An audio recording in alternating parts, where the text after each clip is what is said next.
Good evening, everybody. Hope you are well, and wherever you're joining from, we have a live chat, so please jump in, say hello to let us know where you're from. I'm joined tonight by the illustrious Vasco Botelho, and we're going to be talking about some simple ways that you can generate some content. So we're going to do this session. If you're watching on LinkedIn, let us know in the chat. If you're watching on YouTube, let us know. Wherever you're joining from, show up, tell us so we can interact with you and we can take your feedback and really give you some help in coming up with those ideas to help you grow your business and use content as a tool to do it. So we'll just check the streams are working. Vasco, how long, Emmanuel's joining there, how long have you been writing social media content?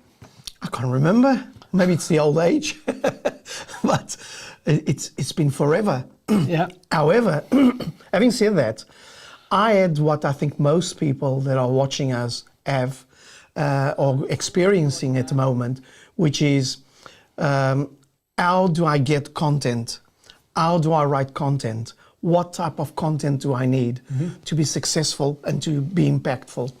And I think that's the main question of everybody, because everybody does the connecting and everybody does the beautiful image on LinkedIn. But then when it comes to content... Yeah.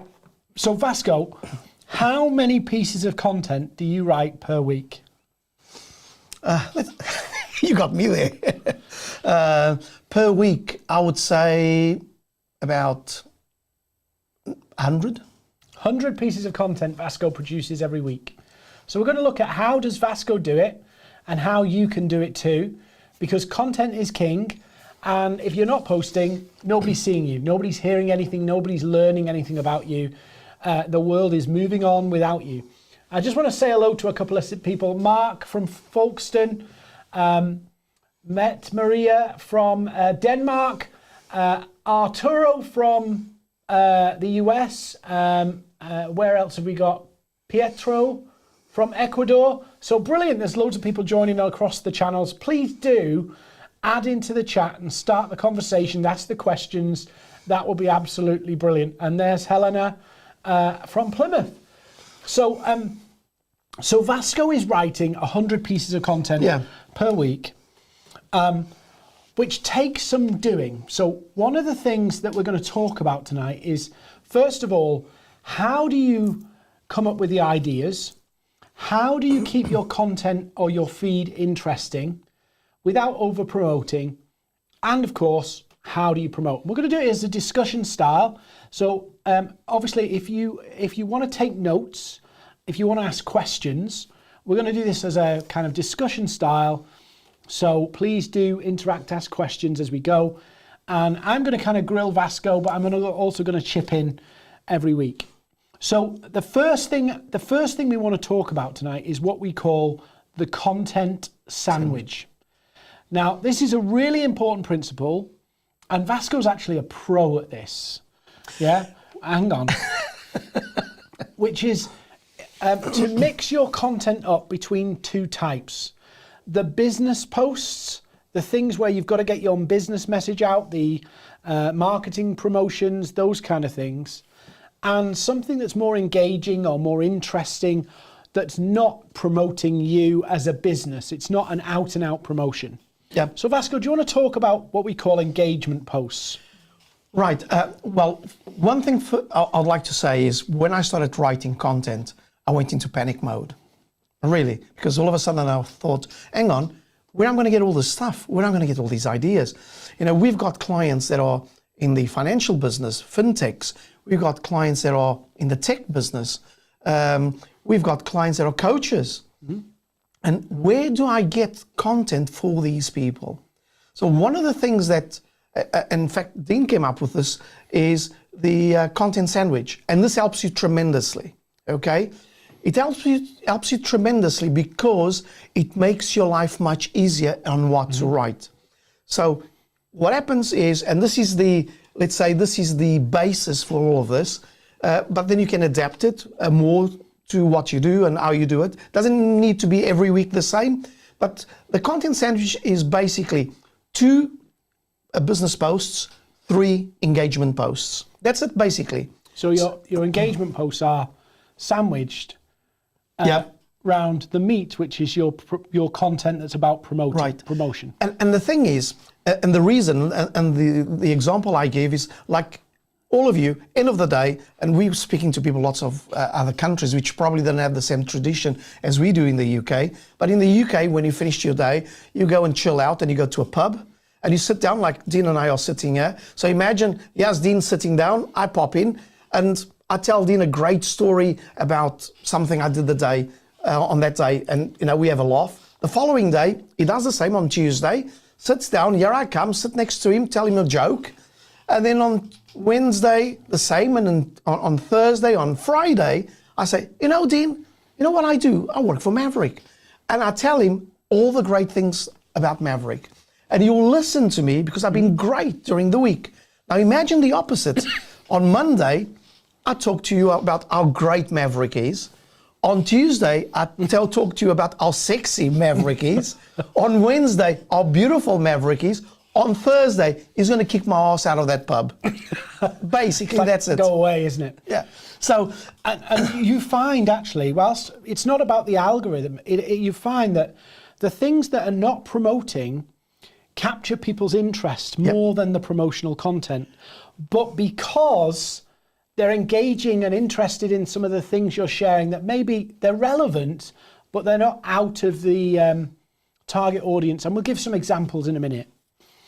The engagement posts keep you visible so people see your promotional content. Because if you promote, nobody's going to like it, nobody's going to comment on it, nobody's going to pay attention to it, because it's a marketing piece. It doesn't mean you don't do it, you just have to be aware if you do that a lot, you'll lose the interest of your audience. And we know how this works, right? If you see it on Facebook, you see it on different channels, if your content's not getting the interest of an audience, you vanish to that audience. You're invisible.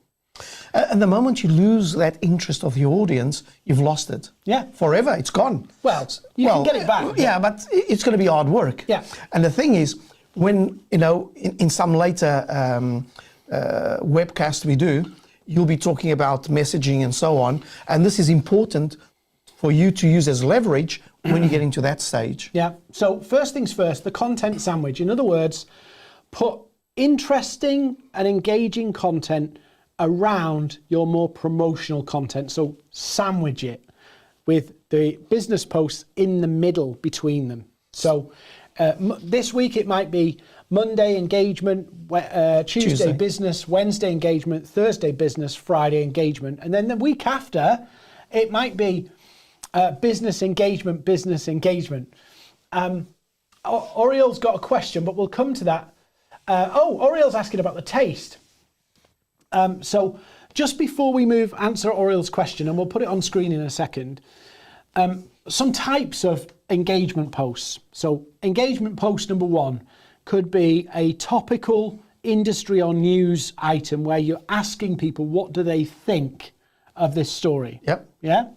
They do very, very well, don't they, Pascal? Yep, especially if they come from major news outlets. Yeah. So, for example, in the UK, it'll be BBC News or Sky News. Those have big impact. International ones, you could get them from Forbes magazine, Entrepreneur Media. You could also get it from CNBC, CNN. Yeah.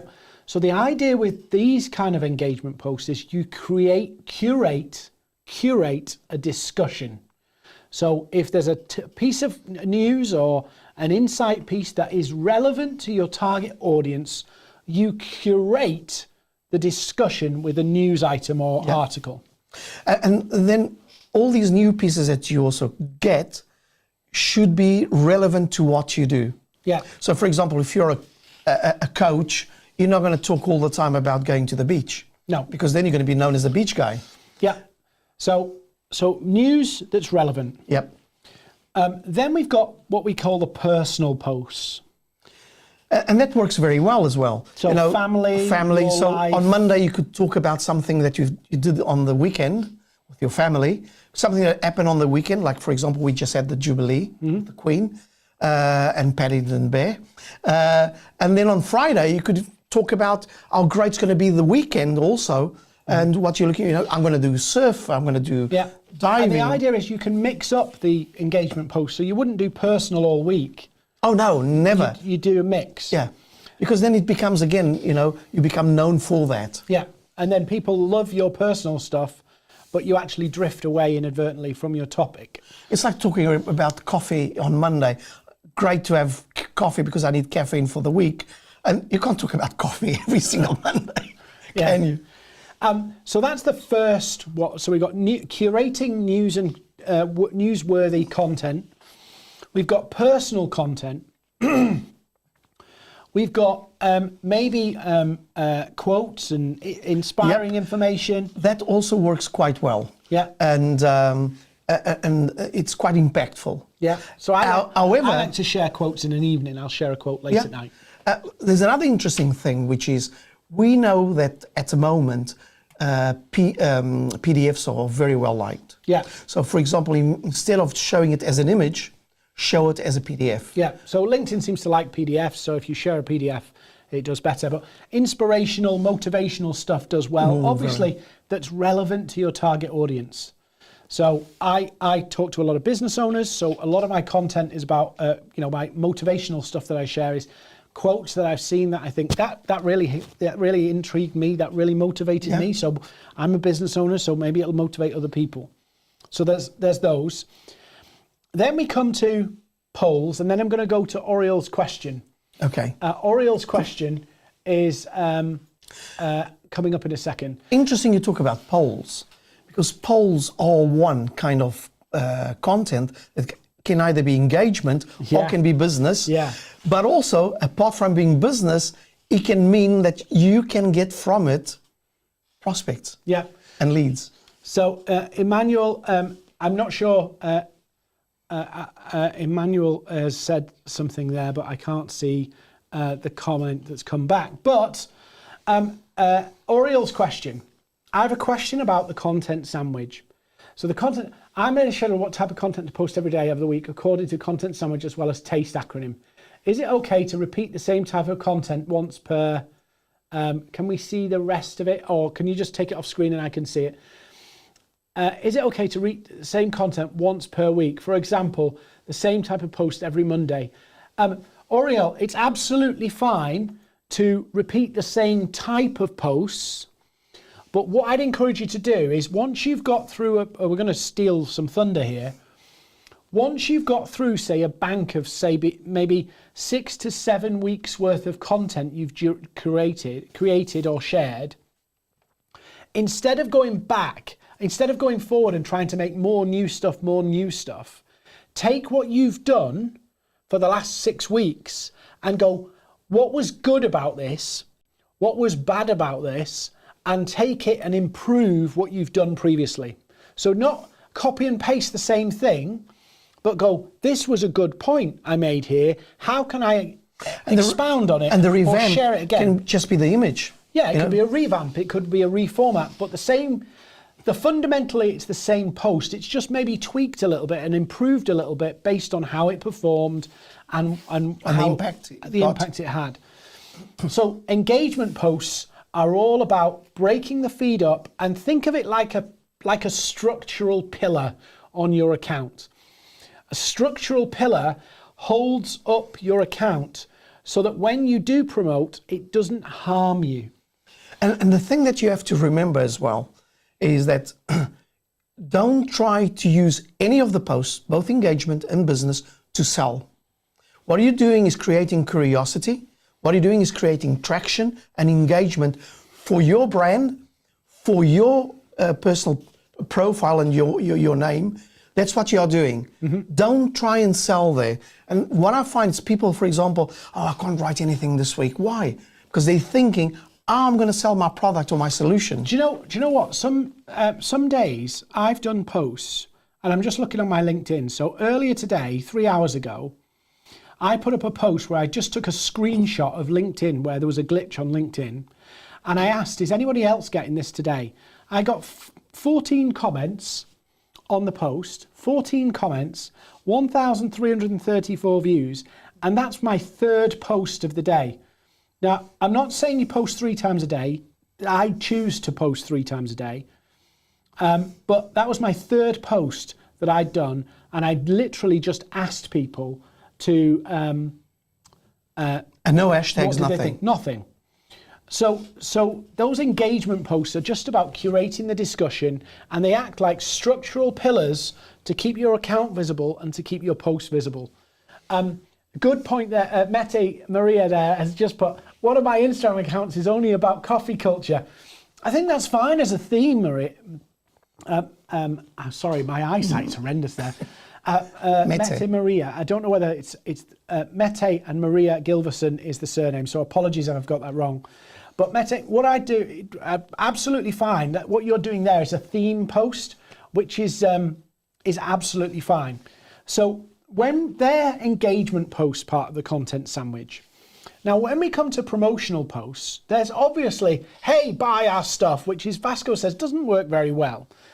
But what you can do is agitate the problems that you know you can fix. Talk about the challenges and talk about stories of where you've helped clients overcome particular challenges. That's a really good way to engage an audience, but also show them how you can help. So instead of just slapping a big link and a big image, try and promote by storytelling. In other words, you've got a big problem you fix for clients. Talk about that problem. Talk about how it feels. Talk about stories of people facing those similar things and how you've helped them. Keep it, don't just go into promote mode. Think about how you can tell the story, how you can explain it in a way without just going, hey, this is what we do. We can help you with this. We can help you with that. Say, let me tell you about one of my clients who struggled with new client acquisition. Real simple, and you put those out there. And over time, you'll start to learn what works and what doesn't. And let me reassure you that your engagement posts will help you build the crowd. And the promotional content, speaking to the pains and promoting what you do, will educate your audience about how you can help. Yep. The two work together. And the great thing about doing engagement posts in the content sandwich is that instead of, when you're posting business stuff, the trend is just downward. Mm-hmm. We know that's what happens. When you do engagement posts, you get this sort of little wave. Yeah. And you'll see that during the week, this little wave, which people will be pulled from your engagement posts onto your business posts. Yeah. Because we know if people start to engage with you for whatever reason, likes, comments, or they spend time on your posts, whatever platform you're on, if people like, comment, or spend time on your posts, they're going to see you more. Yep. It's that simple. Now, most people watching this are not going to be social media influencers. You're not going to have 1 million followers, or that's not what this is about. And people say, well, I don't want to be a content creator, and that's fine. But the reality is, if you want to get your brand out there, if you want to get your message out there, if you want to show people you exist and you want some attention to promote what you do, you have to share content. Will you have to go viral? No. Will you have to follow all the secret hacks and everything? No. You just grow your network, grow your audience, do this process, and it will organically grow. And ask the right questions. And ask the right questions, yeah. Because, for example, one of the things you'll do is, if you ask people about their pain, they'll go, hang on, he's talking to me. Let me listen to him more. Mm-hmm. And that's the thing, is you have to perceive that people have to perceive that you are the paracetamol to their pain. Yeah. Basically, that's it. So Jess D's just asked, what's your formula in terms of posting frequency? So Jess, I'm running a different frequency. So I'll just tell you what I've been doing. I'll tell you what I've been doing historically, and then I'll tell you what I've been doing now. So for about 4 years, I posted once per day, every business day. at 7 o'clock in the morning. And sometimes on the weekend. Yeah, and sometimes on the weekend. And that's worked brilliantly for me. And when I'm training companies, when I'm working with companies or individuals, I say, do that first. And it was about 200,000 views a week across my content. And obviously LinkedIn's changed a bit, but now what I'm doing is I've shifted to what I'm doing to appeal to different people at different times. And so now I post 3 times a week, 5 days a week, and sometimes on a weekend. So I'd start posting once per day at a fixed time. I prefer early morning, and all the data we've seen after looking through thousands of LinkedIn accounts is posting early morning works. So that's what I'd advocate you do. Once you start to get to a point where you're consistently achieving, say, 5,000 views, then's a good time to start looking at multiple posts. But if you start doing multiple posts too quick, 1, you'll run out of ideas. 2, you'll probably kill the previous post before they get traction. So I've accepted that some of my views are going to go down because I'm no longer letting one post work for a whole 24 hours. But you've done something great, which is you've created your own tribe of followers, which before you didn't have. Now you do. Yeah. So people will look at your stuff because they've seen you for a number of years now, every single day. Yeah. If you want to rewatch this session, we will email you a replay link. So if you have to duck out, we can send you a link. Mark's got a good question. Mark, we get good traction through the LinkedIn personal profiles, but struggle with our company profile page. Do you have any recommendations on how to keep both relevant? So one of the things that happens with company profiles is people encourage the post to share, but what you've got to do is get the engagement on the post itself. So this is a bit of a fudge here, Mark, but one of the things you can do is, instead of encouraging your team members to share the post, encourage them to go and spend time on the post and engage with the post to support it so more of the followers will see it. The other thing I would do is start to put more native content onto your LinkedIn, not so necessarily videos. So things that people can engage with on the feed. So like a poll. The other thing, Mark, that we're seeing, and I've done this recently, is LinkedIn newsletters are now available for company pages. When you publish them, it invites the followers or connections to subscribe. So and when it sends the newsletter, it gets emailed to people as well. So it's a big lift in traffic. So Mark, number one of the things you might want to do is start publishing some of your blogs in a newsletter format on your LinkedIn company page. That will help lift the visibility and engagement. Number 2, instead of getting your employees or team members to share the posts, get them to come and spend time and engage with the posts. That's number 2. And by engage, you mean like and comment. And read the posts. I mean, literally, if your team read the post, it will lift the visibility of the post. But another interesting thing, which is recently LinkedIn has sort of shown us that something's going to happen very positive on company pages. And the reason is they went back and started giving everybody again, not 100 invites per month, but 250. Yeah. And there's something's going to happen there. There's something they're going to do on the company page, but the one thing that leaves me skeptical on the company pages, and that's why I always say to people, don't think of, in the modern world where we are now, pages on whatever channel, right, are being structured whereby you need ads. Yeah. Yeah. You look at Facebook, you look at LinkedIn company pages, they are being structured to some degree where you need to use ads to get big reach. Now, the only caveat to that is if you go and start to do engagement posts, where I've seen some pages where they're not big corporates, but they've built up really big followings because they've done memes or funny pictures or stuff like that. It does drive the engagement, but when you have to temper it, because if you go too far with it, what happens is you've got a load of people coming for the good stuff, the fun stuff, yeah. But then as soon as you start promoting, they're not interested. So again, the same strategy will work on a company page, but bear in mind the company page will not go as big as a profile. So I think the future for a lot of businesses is brand ambassadors or social ambassadors who can, salespeople.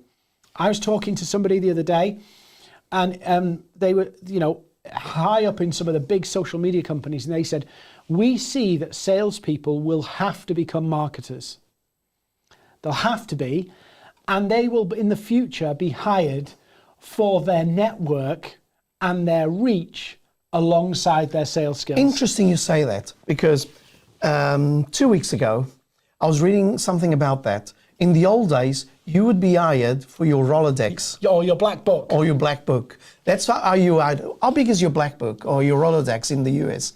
And now they are asking in some jobs, for some jobs, how big is your connections on your LinkedIn? So when I mean, I didn't mean native content, sorry. So native content is, in other words, they don't click off. Everything that they need to absorb the content is there. So a video on a profile is native, but a YouTube link to the video is not native. A poll on a LinkedIn company page is native. A text post with an image is native.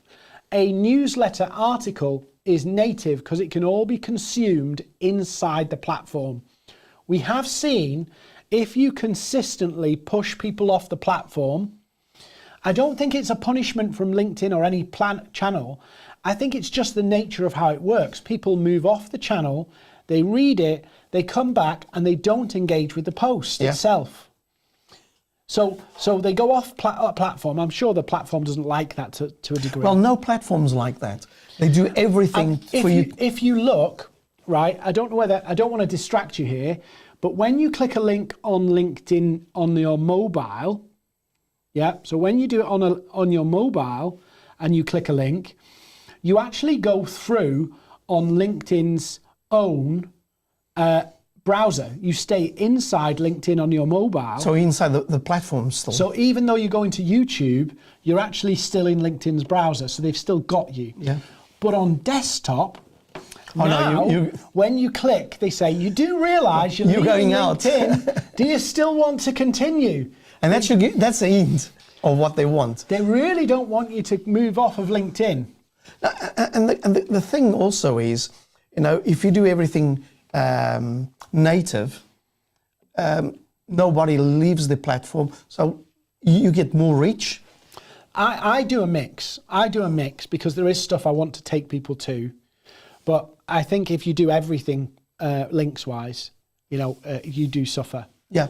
Well, interesting enough is when you share engagement posts from, for example, the BBC. They love the BBC, don't they? Yeah, it's brilliant. You're not for some reason all social media channels love when you share news content from mainstream media. Yeah. So BBC, Sky News, Guardian, CNN. In France, Le Soir, Der Spiegel in Germany. Those huge news outlets in each of these countries, they produce good views. But when you put your own website on there, it doesn't do the same flops. thing. So there is an element of that. So first thing is the content sandwich. Yeah. So half your content in a month is written for you, and you're just curating it. Yeah. Yeah, it's a picture and you're just sharing it. It's an image, it's a motivational quote. Half of it can be written for you. So then we come down to half of it you've got to kind of put some effort into. Yeah. And here's one big tip, right? And maybe I can get somebody to put this on, share a screen or put something up here for a minute, is number one, the biggest problem with creating content is blank page paralysis. What do I mean by this? I mean, what happens is you come to start writing your posts, and because you've got this blank page of what to write and what to post, it cripples you to the point where you can't think about what you're going to actually post. And you go, I've said that before, what have I not said? Why would...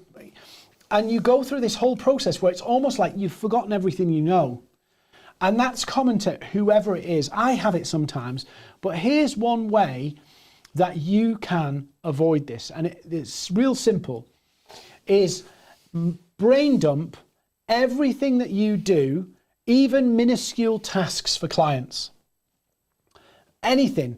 Themes, pain points, minuscule tasks.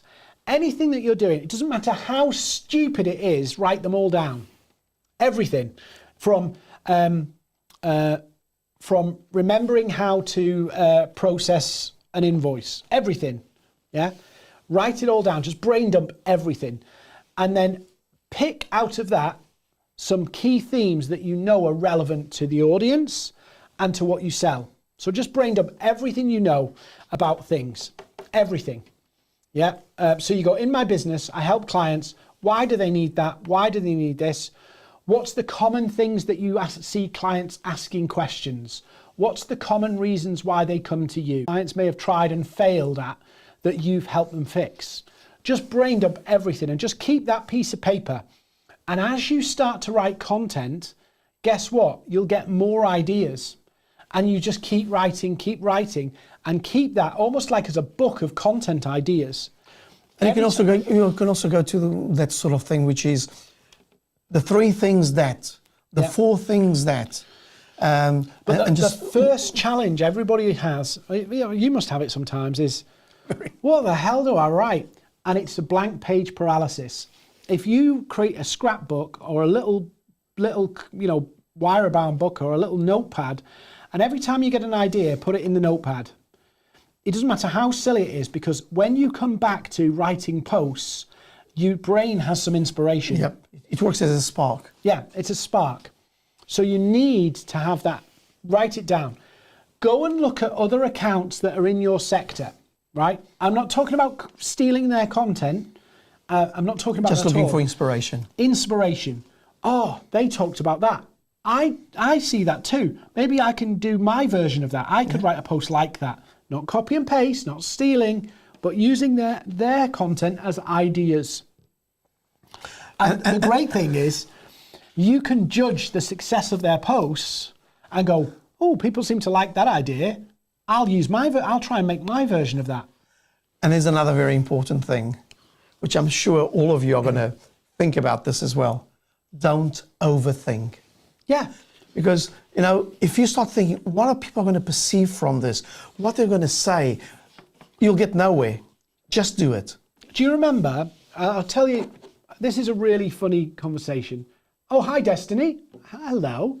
I didn't see Destiny joined. I'll tell you this. It's a really funny story. So we had a client, proper overthinker. I think he sold his business now, but proper overthinker. And Vasco, you'd written him some content. Yeah. And Vasco's really good at writing good, solid engagement posts that create conversations and discussions. Rock solid at it. And this post went ballistic with people adding to the discussion and all this kind of stuff, right? I don't know what you're talking about. Yeah. And the next day, Vasco went, I'll go and see how that post did. And you couldn't find it, could you? No, because the thing is, this person, his engagement was minus post. I knew that was going to hit the mark because it wasn't professional. It wasn't talking over people's heads. No, it was talking to common people like you and me. And it was doing brilliantly. It went into the I-hundreds, into the I-thousands. And even I was amazed. Which is unheard of for his account. For his account, totally. So here's a person that's used to having probably 200 views, max, and all of a sudden is on nearing his 20,000 views. I was surprised. Yeah. So that's why in the morning I said, I have to check this out. You should have said then, Vasco. No, I wasn't surprised. I know my craft. I'm being humble. But in the morning, as Dean was saying, I went and checked and it wasn't there anymore. So I went, what happened to his post? So I called the person. I said, look, what happened to the post? And he goes, oh, I took it down. What do you mean? Oh, this was too, it didn't seem natural. You've just, went over probably 30,000 by then, when you brought it down. Your audience grew tremendously. And I think his big worry was... the fear of too much attention. The fear of too much attention. And now he's posting and he's getting no more than 40 views. Yeah. So sometimes what happens, and I'll just be realistic about this and straightforward with you, there's no point. You will get attention. If you consistently apply it, learn from every post, get better from every post, treat it like an experiment. The problem is sometimes you get afraid, you overthink, you worry, all of this stuff, right? You worry about it and you obsess about it, and it's one post on one day. There's very little, unless you start going onto very dangerous topics, there's very little you can do to damage yourself on social media, unless you start to stray into very divisive topics. And I would encourage you to, if you're using your social media for business, your political opinion, your social opinions about certain topics that are divisive in society are irrelevant. They're your opinions that you can hold, and you don't need to share them. If you stay away from that, you're pretty much away from most of the trouble. There are three things we usually say. Politics, sports, because, a person is from Manchester, I've seen huge fights. Politics. And religion. Religion and social issues. If you stay away from them, and you know what I'm saying about politics, religion and social issues, there's lots of different views on lots of things in society, and my view is I can hold an opinion and other people can hold a different opinion, and that's cool. Now, don't be divisive.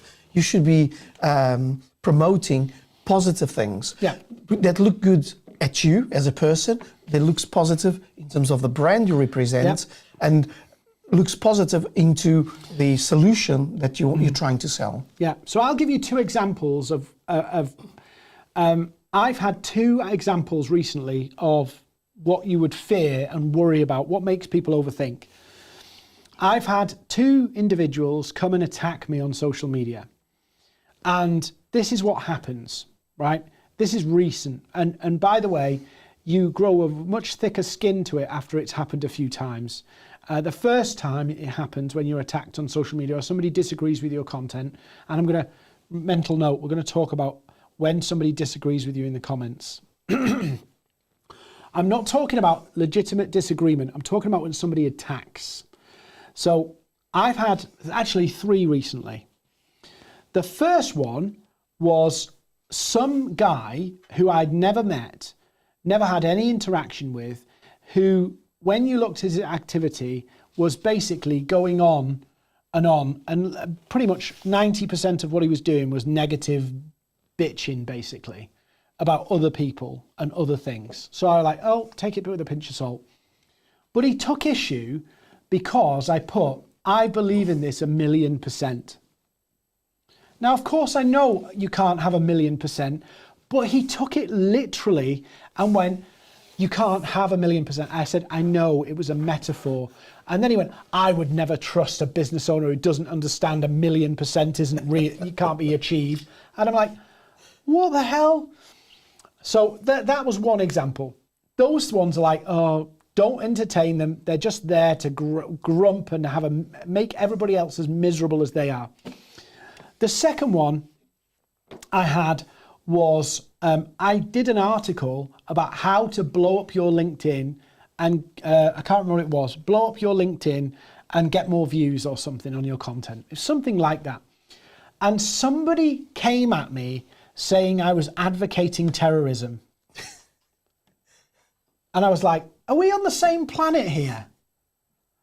Right? 4 people liked the comment. And I'm like, can you not see that this is nothing to do with terrorism? And I replied, and he was like, oh no, trying to backtrack from it now. You were advocating blowing up LinkedIn.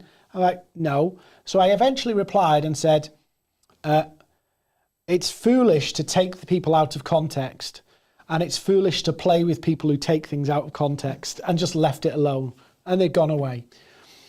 The final one I had was somebody who sent me a connection request from a weird account. Looked like they'd been on acid or some kind of illegal substance. Very psychedelic, very odd, very weird pictures on there. And they said they're a global social media star or something. And I was like, okay, you got 1,000 connections. And it was all, maybe we should collaborate. And I paused for a minute. Because I thought, is this a real account? Is this like a fake account or something? And in that pause, the person attacked me publicly and said, you won't accept my friend request because obviously you're jealous of my following. I was like, what? So there, you get used to little things like that. I've had a few over the years where I've made a really bad judgment call and I just take it on the chin. I don't delete the post. I just go, totally misinterpreted it and own up. When something like that happens to you, and you can't avoid it, by the way, and you can't predict it, it will happen. It can feel like the world's falling in on yourself. Well, let me ask you a question then. And you asked me to remember about this, how do you react to these situations? So the first thing to understand about comments, when we write comments, we write them from our own perspective. So sometimes, and I've been guilty of this, we see a comment and it reads as negative. We read it negatively. And if we respond in the wrong way to that, we actually create an issue. Yeah?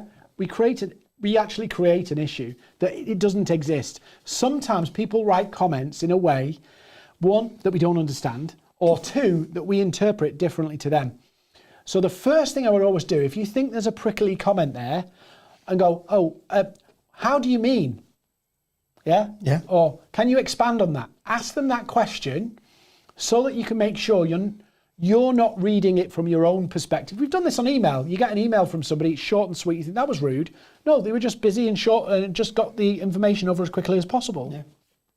So sometimes we read into things that isn't there. So the first thing is, if you're unsure, ask a question. Oh, can you expand on that? One, that's good for you as well, because if they comment again, it helps the post get more visible. And then you can even later on drive the conversation to a DM. Yeah. And the other thing to bear in mind is, if somebody's being very prickly, don't rise to it. Stay as a good human being, despite how you might feel wounded by it, affected by it, they've mischaracterized you, all of that stuff. Keep your personal feels away from it.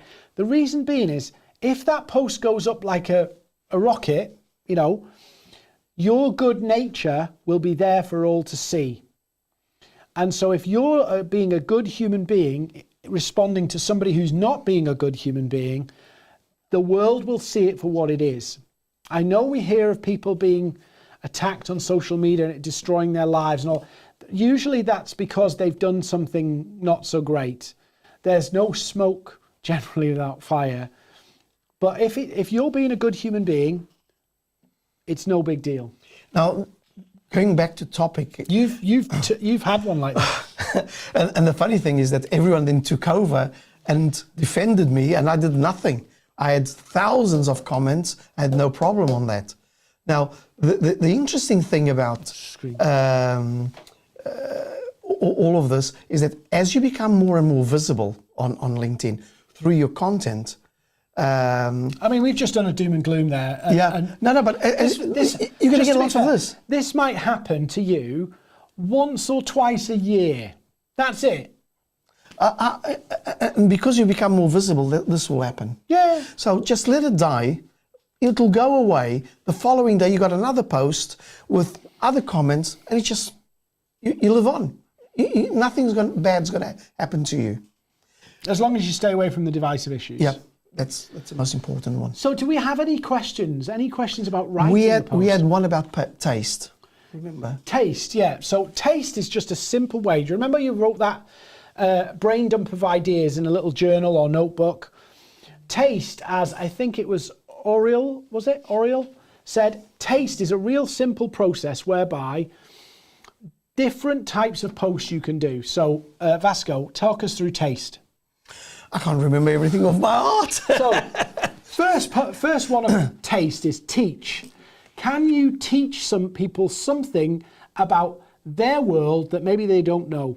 But the great thing is you can use the same theme, just present it in a different manner. Yeah. So let's say, for an example, I was talking about SEO and getting bad traffic from SEO, right? So bad traffic or the wrong traffic from SEO. So let's say that was my theme. So the first thing of taste, and remember, taste is not a meal, taste is a taste. Short, little, simple, light bites, something that they can read, digest, and move on. So I don't mean 2 lines, but I don't mean War and Peace. War and Peace. Yeah. So by all means, write something, but keep it easy to read in 90 seconds. So taste, light bite, and I'm talking about the wrong traffic coming to your website because of your SEO. So taste, teach is the first one. So let me explain why bad traffic could be harming your business. Yep. Teach. Then the next one is action. 4 ways to see if you're getting the wrong traffic to your website and give people the information. Solve pain. So this is where you can promote more aggressively and you can say, let me show you how I could turn a client's website round from generating 1,000 views per month with 1 lead to 1,000 views per month with 50 leads. Yeah. Show them how you help them. Again, same topic. Then you have T, which is a testimonial or an example, like a case study. This is how I helped this client, and here's their story. This is what they were doing. If you've got a physical client, you can do like a PDF on it or something like that. Could even be a recommendation. Yeah, or a recommendation, a Trustpilot review, something like that. So that's testimonials. And then the final one is your take, a bit of your personality about the issue. I get so frustrated. I had this client approach me the other day. They wanted to get more leads from their traffic, but they were adamant they didn't want to change their strategy. Really annoys me when people do that. I understand it. I'm not blaming them. I'm not criticizing them. But actually it's flawed and it really frustrates me. And that's why I got into this business, to help people with this. But sometimes what we do is we want more traffic, even if it doesn't convert, when it's better to get less traffic that's quality. So using one theme, which is SEO, you created bad traffic with SEO, yeah. Yeah, you've created 5 posts. Yeah. So it could even be, if you're an accountant, it could be having a good accountant. And why is it such? One thing, I'm just picking on accountants here, but one thing to avoid, and every accountant does this, they go, we're going to tell you about the changes in the budget. You see this? They do it all the time. But when you actually read it, it reads like a document an accountant would read. Yeah. Not like a business owner. It's interesting you mentioned this, and this goes for the techies out there. Because no, it goes for coaches as well. No, because sometimes coaches do the same thing. They actually talk to other coaches. Do you need to improve your mindset? Well, most of the people do, but the people who need the help to improve their mindset don't really understand they have a mindset problem.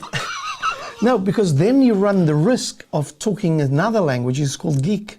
Yeah, and you start talking geek to geeks. And geek. By geek, we don't mean just like techie, we mean industry professional to industry professional. Yeah. So an industry professional gets it, but actually your client who's wondering why things are working and not working in their world. Take SEO. Probably the CEO of a company or an MD doesn't know what SEO is. Doesn't care what SEO is. Yep, doesn't matter to him. What they care about is, are we getting more website traffic? Are we getting more inquiries and more e-commerce sales? Yeah. And so what you can do is start to dive into the technicalities of SEO, and your business owner who just wants more traffic, more leads, switches off. Yep. Because they don't see how the service you do connects with the outcome or the result they want.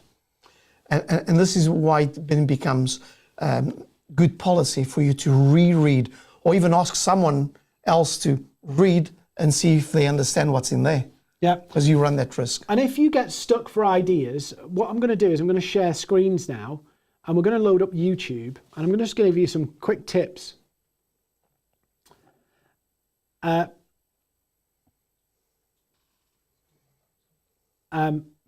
So we'll share screens on. But Pietro's asking a question: how can you consistently write great content for your clients? So I'm going to give you kind of two answers there. The first one is you can't write great content without consistently writing. True. Yeah.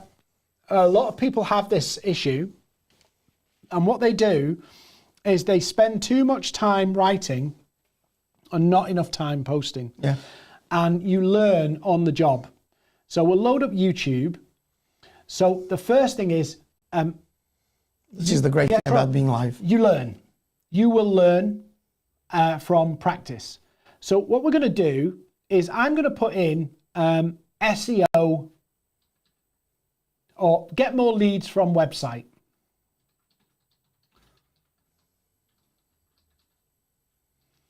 So YouTube is one of the top search engines on the planet. So when you're struggling for ideas, we don't do SEO, but you can see, I can look through the videos and see what other people are talking about and go, ooh, that's a good idea. That's a good idea. I can, guess what? I can make my own version of that as a post or as a PDF or as a video and share it. Don't copy and paste, like, literally take theirs and just post it. Go, well, I would do things a bit differently, but this is how I do it. There's another way you can also do. Could you go to Google, please? Just asking my colleague over there. And can you Google, for example, the same thing? Yeah. Get more leads on my website. And just press enter.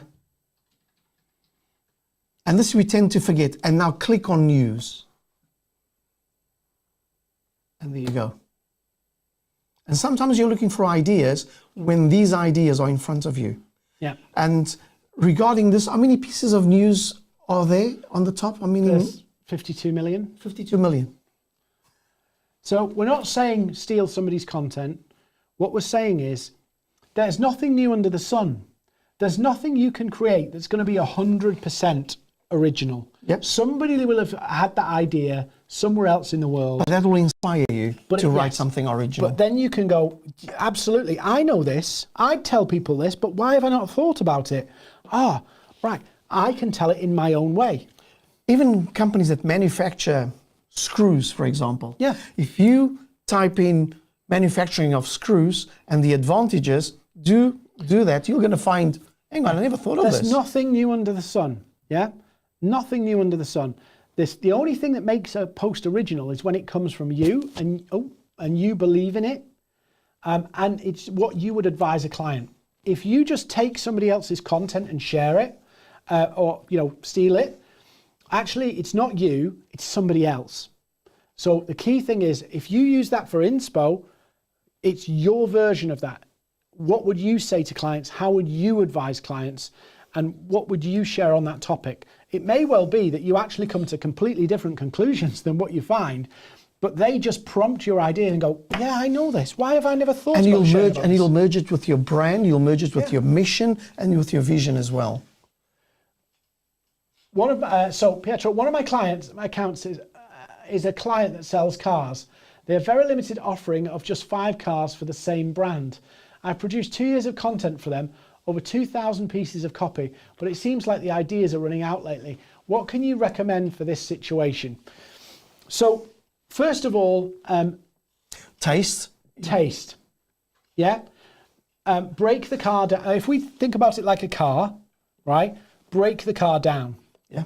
So number 1, right? What are the quirks? Interior. The quirks of the interior, the quirks of the exterior, Yeah. the advantages versus another type of car, the advantages versus the market as it stands, how it, for example, goes against EVs. If it's an EV, the advantages of charging. How fast can it charge? Do comparisons. So you don't have to talk about the cars every day. You can even talk about recommendations. You can talk about commuting. Or commuting. 5 ways to have a relaxed commute. Road rage. You can talk about when's a good time to get a new car. What are the telltale signs? You could talk about car prices. So over here, Pietro, I actually don't know where you're based, but I'm judging, well, I thought Italian at first, but I might have got it wrong. Over here, car prices have shot up and has the second-hand car market. You can curate discussions on that. So it doesn't have to be about the cars every day, but equally, you could talk about how the engine in one vehicle compares against the engine in another vehicle. Yeah. Yeah. So you can talk about all of the things that wrap around it, like how to ensure that your car's, the life of your car, extend the life of your car. Talk about how you should drive. Yeah. What do you think about servicing? Because over here, a lot of servicing's gone to every 15,000 miles. Interesting you mentioned servicing, because one of the things I've learned, and Pietro probably could tell us more about that, is that nowadays companies make more money in repairs or servicing cars than in selling the car. Really? So, yeah.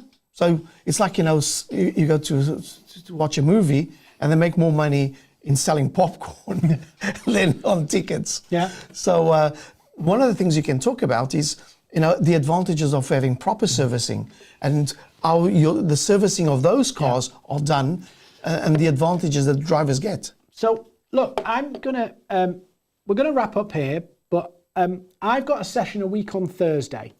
So a week on Thursday, it's free. I'm doing a Zoom call and I'm going to walk through the journey I've gone from solopreneur to Maverick and building the team. It was a tough journey. It was a hell of a journey, but I did it with LinkedIn. So I'm going to do that on Thursday the 16th. We're going to put the link in the chat. I'll also, I don't know whether Jack can get to my LinkedIn and drop it into my LinkedIn feed as well. But if you want to join, you're welcome to come along. All I'm going to do is say, this is what I did. This is the processes. This is how I did it. And tell you a bit about it. Share some ideas. Give some more ideas. Why am I giving some ideas? Well, I'll tell you straight away. Number one, some of you are going to go, this is really great. I want to work with Dean, and we'll give you an opportunity to join one of our programs. But actually, I want people to go away from it going, wow, I got something that was valuable. I can see how this can work for me. And you will be fans shouting about how we've helped you for zero.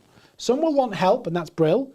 But some will go away and get help, get the help from the session, go implement it, get the results and tell other people. And that's why we do these sessions.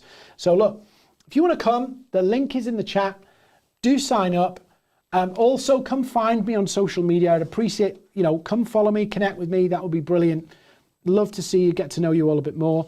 And if you need help, there's an email. Yeah. Email us. We're more than happy to jump on a call, someone from the team, and talk to you about your problem, which probably is very specific, and you really need help. Yeah. But these from solopreneur to CEO, I think that if you come and watch this, you'll be inspired on how to grow your business and how to do it properly. And do you remember the event? I'll leave you with this story. So this is a true story. I don't think I've ever told this on camera before.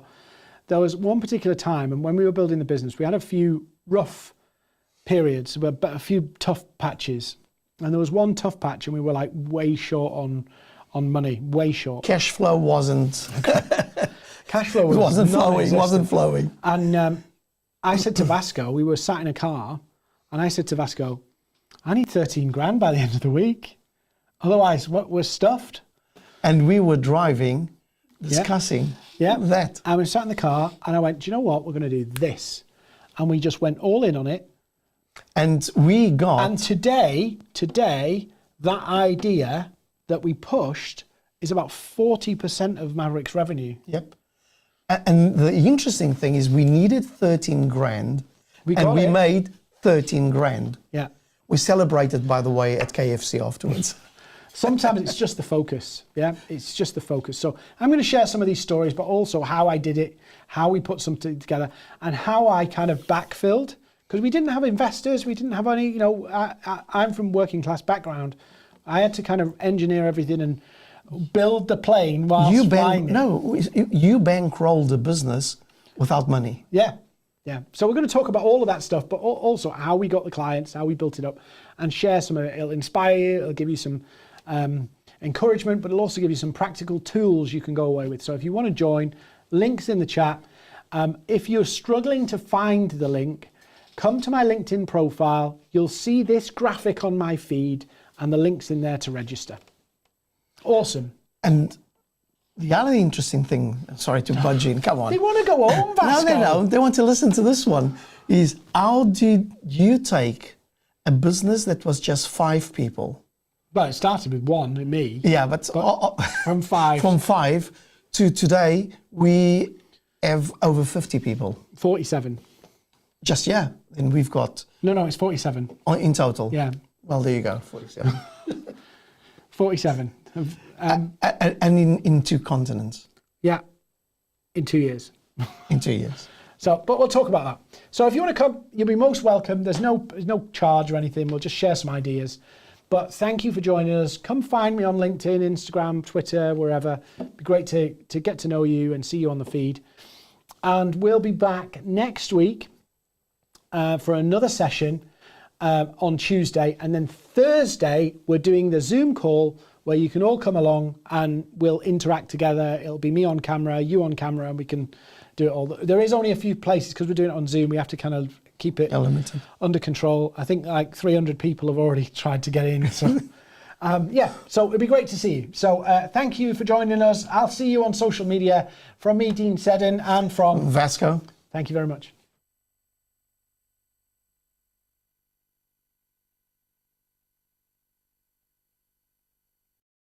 Past year, MAVERRIK has helped generate more than 15 million in new business. The biggest reason for this is our 90-day training and implementation platform we call the Accelerator Program, where we teach your team to sell on social media with an implement-as-you-go strategy. It's not a pre-recorded course, it's hands-on sales training that develops and grows with you, with 90 days of real action that generates business and long-term revenue. So who is it for? This program is for entrepreneurs, marketing and sales professionals who want to sell without ads, cold calling, or pushy tactics.